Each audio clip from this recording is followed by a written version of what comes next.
Capítulo 26. Num minuto, Hunt e Ron estavam conversando. Num minuto, Bryce estava prestes a desancar, os dois por conta de sua proteção alfa babaca que a sufocava à mesma distância. Num minuto, ela tentava apenas não se perder na força que a tinha arrancado da familiar superfície preta. Por mais que corresse, não conseguiria se livrar daquilo, ter um respiro. No outro, seus ouvidos estalaram. A terra foi arrancada de sob seus pés. O teto choveu sobre ela. Pessoas gritaram, sangue espirrou, medo perfumou o ar e ela se virou, se lançando na direção de Juniper. Zumbido estridente, incessante, lhe enchia a cabeça. O mundo havia saído dos eixos, ou talvez assim lhe parecesse, porque ela estava caída no piso destruído, detritos, estilhaços e partes de corpos ao seu redor. Mas Bryce ficou calma, continuou inclinada sobre Juniper, que podia estar gritando. Aquele zumbido estridente não cessava, engolia qualquer outro som, líquido metálico em sua boca, sangue, gesso revestia sua pele. Levante-se! A voz de Hunt penetrou o zumbido. Os gritos, o pânico e os braços fortes envolveram seus ombros. Bryce se debatia, estendendo os braços para Juniper, mas Ron já estava lá, sangue escorrendo de sua têmpora enquanto ele ajudava sua amiga a ficar de pé. Bryce examinou cada centímetro da fauna, gesso e poeira e sangue verde de alguém, mas nenhum arranhão, nenhum arranhão. A semiférica se voltou para Hunt, que segurava seus ombros. Precisamos sair, agora, dizia o anjo para Ron, dando ordens a seu irmão como se o férico fosse um soldado raso. Pode haver mais. Juniper se desvencilhou das mãos de Ron e gritou para Bryce, está louca? Seus ouvidos não paravam de zunir. Talvez fosse o cérebro escorrendo por eles, porque ela não conseguia andar, não parecia capaz de se lembrar de como usar as pernas. Juniper golpeou. Bryce não sentiu o impacto no rosto. Juniper soluçava como se o corpo fosse estilhaçar. Eu fiz a descida, Bryce. Há 2 anos. Você não. Perdeu completamente o juízo? Um braço forte e quente envolveu sua cintura, amparando-a. Juniper, ela está em choque. Dê um tempo, disse Hunt, a boca colada ao ouvido de Bryce. Fique fora disso, disparou a fauna. Mas as pessoas estavam lamentando, gritando e destroços ainda choviam do teto. Colunas jaziam ao redor, como árvores caídas. Juni pareceu perceber, pareceu se dar conta. Seu corpo, deuses, seu corpo não funcionava. O anjo não fez objeção quando Ron lhe deu um endereço próximo e mandou que o esperassem no local. Era mais perto que o apartamento de Bryce e, sinceramente, Hunt não tinha certeza se ela o deixaria entrar lá. E se a fêmea estivesse em choque e ele não conseguisse passar pelos encantamentos? Bem, Micah espetaria sua cabeça em uma lança nos portões do Comitium se ela morresse sob seus cuidados. O arcanjo poderia muito bem fazê-lo porque Hunt não pressentiu o ataque iminente. Bryce não parecia notar que ele a carregava no colo. Era mais pesado do que aparentava. A pele bronzeada escondia mais músculos do que ele havia imaginado. Hunt encontrou a familiar casa de colunas brancas a alguns quarteirões de distância. A chave que Ron lhe dera abria uma porta pintada de verde. No imenso hall de entrada, o cheiro de mais 2 machos se misturavam ao do príncipe. Um toque no interruptor de luz revelou uma grandiosa escadaria, que parecia ter sobrevivido a uma guerra, pisos de carvalho arranhados e um candelabro de cristal pendurado de modo precário. Abaixo do lustre, uma mesa de beer pong, pintada com habilidade impressionante, retratava um gigantesco macho férico engolindo um anjo inteiro. Ignorando aquele peculiar foda-se a sua espécie, ele se dirigiu à sala de estar à esquerda da entrada. Um sofá em L manchado ocupava a parede oposta do cômodo comprido, e Hunt colocou Bryce em cima das almofadas enquanto corria até o bar igualmente detonado a meio caminho. Água. Ela precisava de água. Não havia ataques na cidade fazia anos, desde Briggs. Ele sentira o poder da bomba conforme a onda de choque atravessava a boate, despedaçando o antigo templo e seus frequentadores.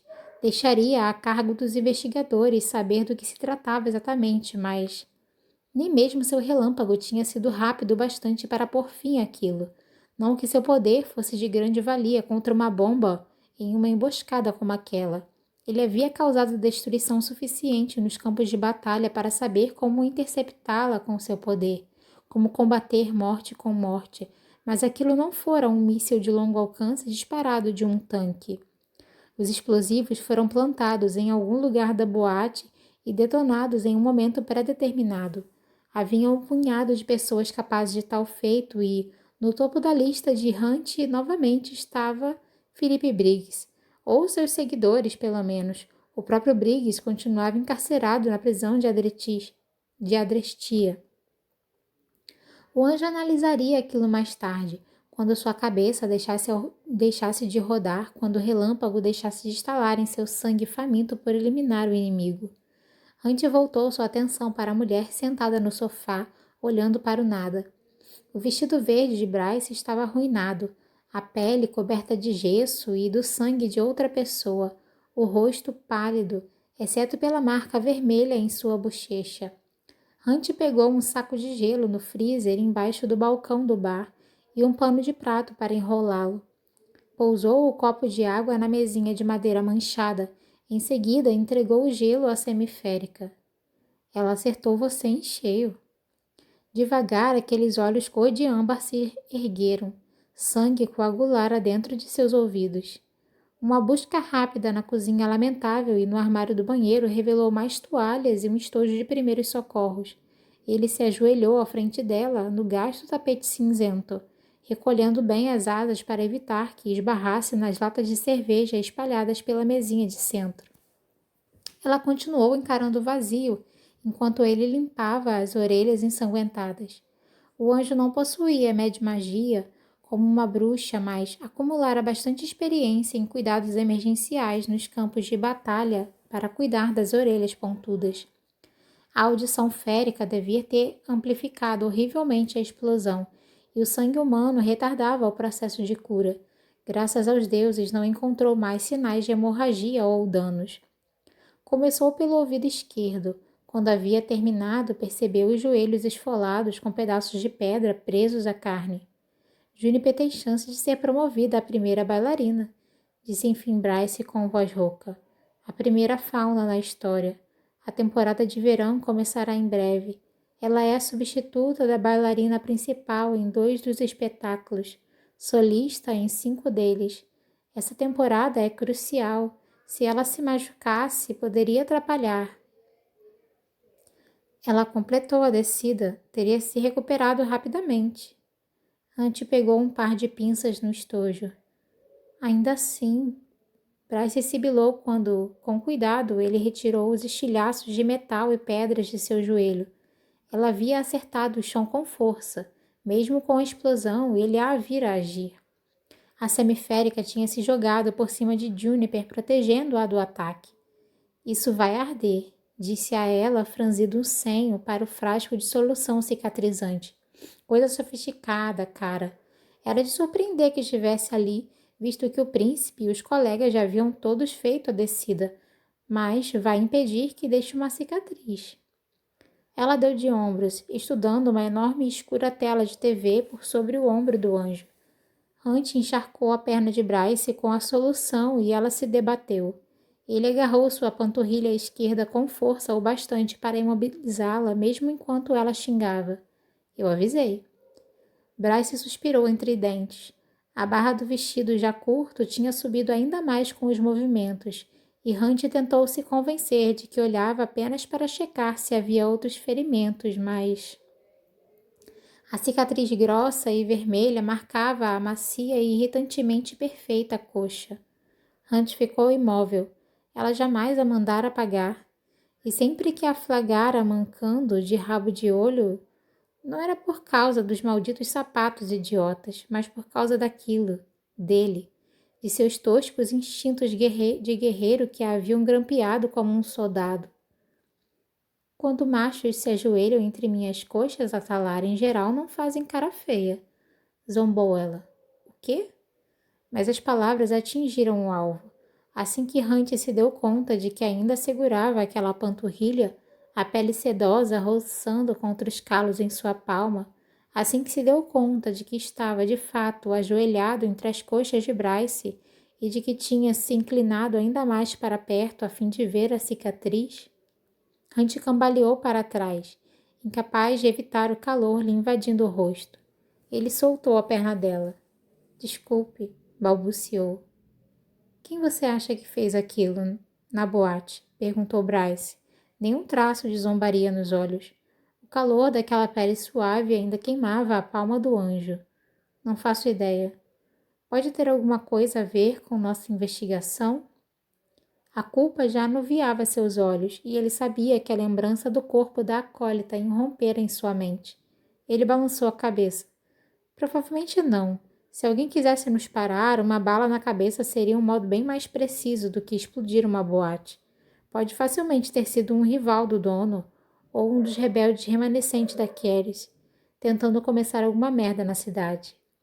Acha que a guerra chegará aqui? Perguntou Bryce. Alguns humanos desejam isso. Alguns Vanir desejam isso, para se livrar dos humanos, dizem. Algumas partes de Pangera foram destruídas na guerra, murmurou ela. Vi os vídeos. Ela o encarou, deixando a pergunta no ar. Foi muito ruim? Magia e máquinas, nunca uma boa combinação, disse Hunt apenas. As palavras pairavam entre os dois. Quero ir para casa, suspirou ela. O anjo tirou a jaqueta e a colocou sobre os ombros de Bryce. A peça praticamente a engolia. Quero lavar tudo isso. Ela gesticulou para o sangue na pele nua. Ok. Mas a porta do hall de entrada se abriu. Um par de pés calçados com botas. Enquanto se virava, Hunt sacou a arma que levava escondida junto à coxa. Ron entrou, as sombras em seu encalço. Vocês não vão gostar disso, anunciou o príncipe. Bryce queria ir para casa. Queria ligar para Juniper, queria ligar para a mãe e para Randall apenas para ouvir suas vozes. Queria ligar para Fury e descobrir o que a mercenária sabia, apesar de ela nunca atender ou responder suas mensagens. Queria ligar para Jéssica e obrigá-la a investigar o que tinha acontecido, mas de modo geral só queria ir para casa e tomar um banho. Ron, o rosto impassível e coberto de sangue, hesitou na passagem em arco. Hunt devolveu a pistola ao codre da coxa antes de se sentar ao lado de Bryce no sofá. O férico foi até o bar e encheu um copo com água da pia, cada movimento contido, o sussurro das sombras ao seu redor. Mas o príncipe suspirou e as sombras e a tensão desapareceram. Hunt poupou Bryce de pedir que Ron se explicasse. Presumo que isso tem a ver com a pessoa por trás da explosão da boate. Ron assentiu e bebeu um gole d'água. Todos os indícios apontam para os rebeldes humanos. O sangue de Bryce gelou. Ela e Hunt se entreolharam. A discussão de momentos antes não estava longe da verdade. A bomba foi contrabandeada para dentro da boate na forma de um novo explosivo líquido escondido em uma entrega de vinho. Deixaram um cartão de visitas no engradado, a própria marca. Alguma possível conexão com Philip Briggs? Cortou Hunt. Briggs continua atrás das grades, respondeu Ron.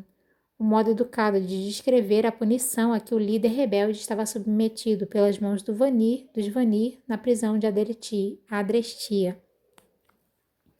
O restante do seu grupo não, crucitou Bryce.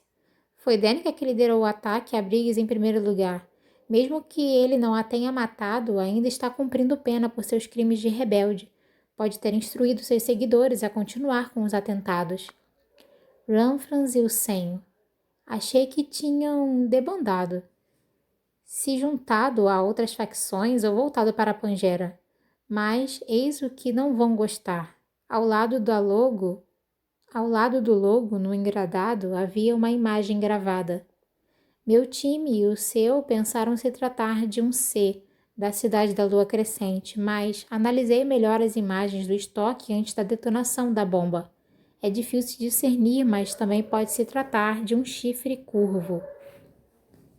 O que o chifre tem a ver com a revolta dos humanos? Perguntou Bryce.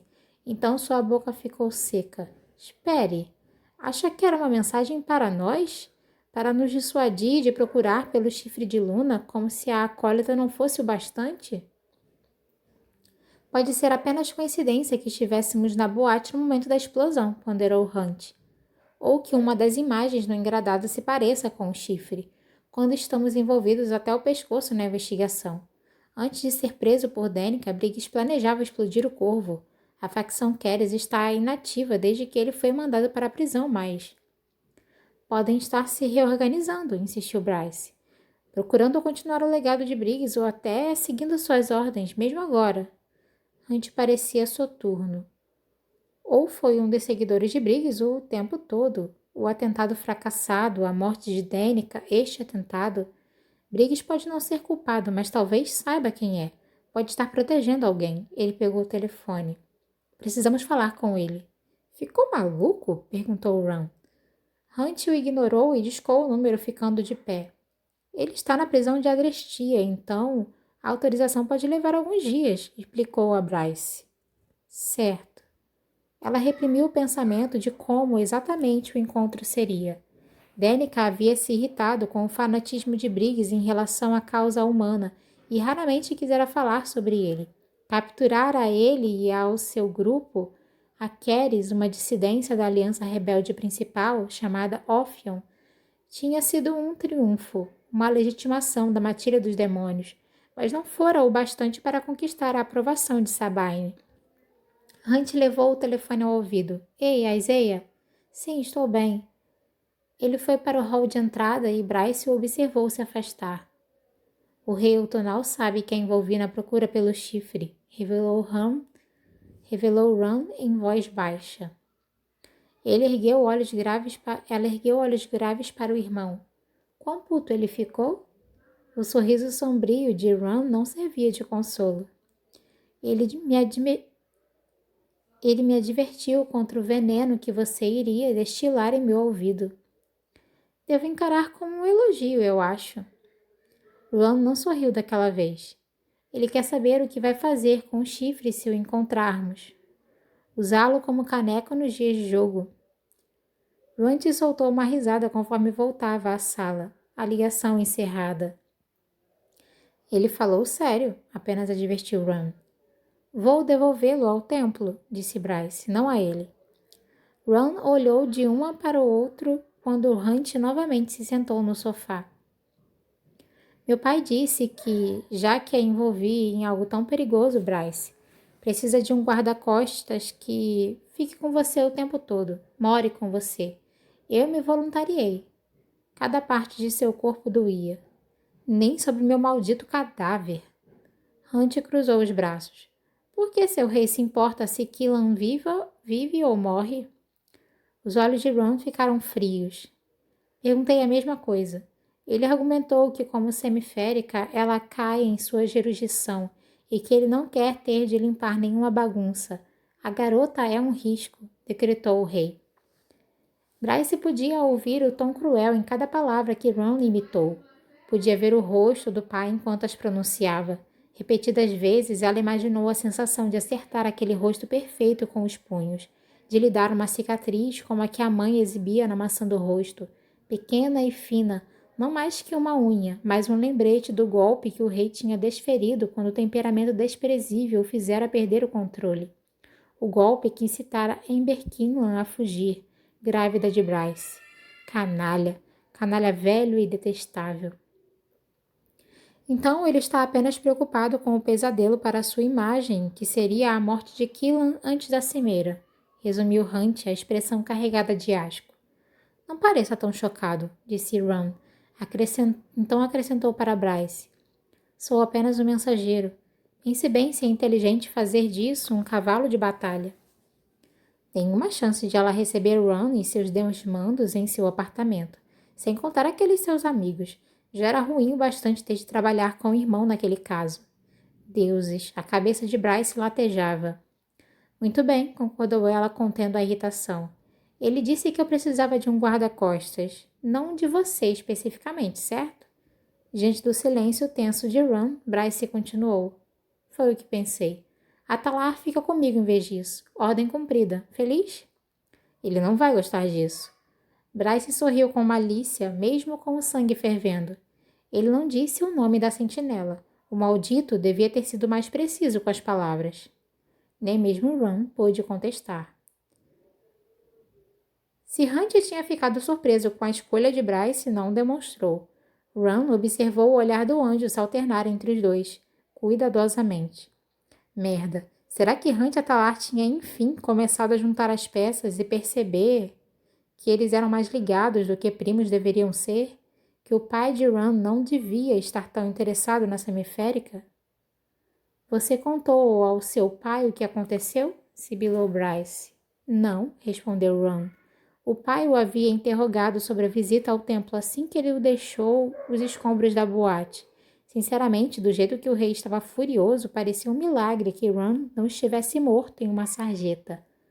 O rei tem uma rede de espionagem que até eu desconheço.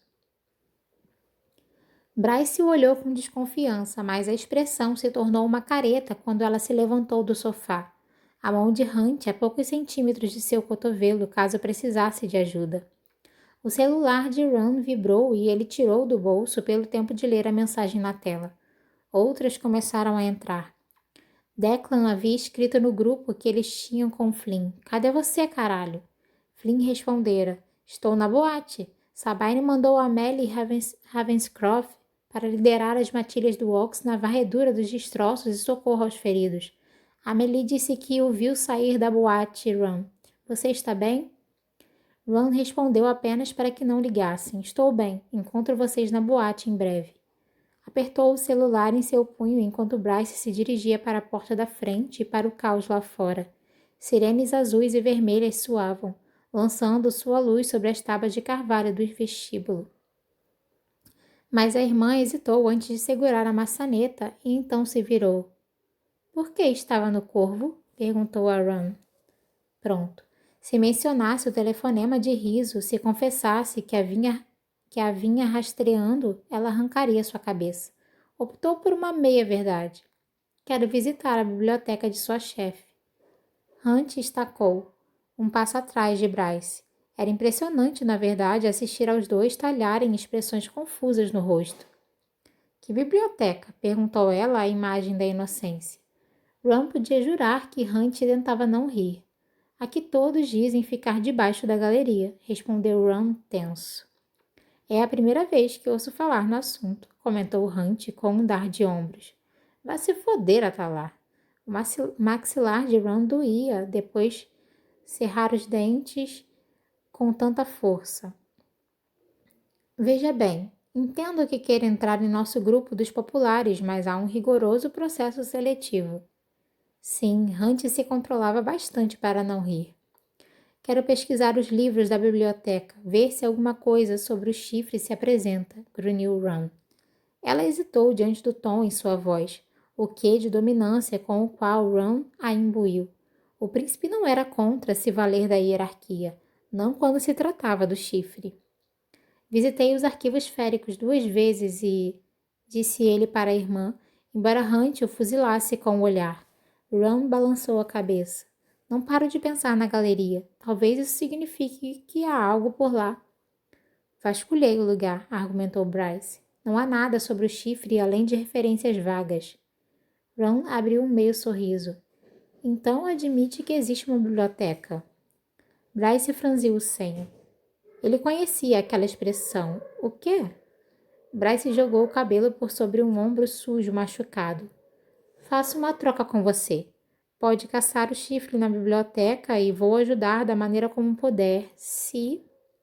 Hunt virou a cabeça em sua direção, ultraje em sua expressão quase encantador. Bryce continuou assentindo para o telefone na mão de Ron. Se colocar Declan à minha disposição. Então vou ter de contar a ele sobre o caso. E o que ele fica sabendo, Flynn descobre 2 segundos depois. Certo. Vá em frente e lhe dê os detalhes, mas diga a Deck que preciso de informações sobre os últimos passos de Danica. Não sei onde ele pode conseguir isso, admitiu Ron. O Covil tem as informações, revelou Hunt encarando Bryce quase com admiração. Diga a Emmett que hackear os arquivos do Covil. Diga a Emmett para hackear os arquivos do Covil. Em seguida, Ron assentiu. Certo. Vou pedir a ele mais tarde. Bryce abriu aquele sorriso que não chegava a seus olhos. Nesse caso, passe na galeria amanhã. Ron precisou de um instante para controlar o espanto pela facilidade com que conseguira acesso. Tome cuidado lá fora, disse ele por fim.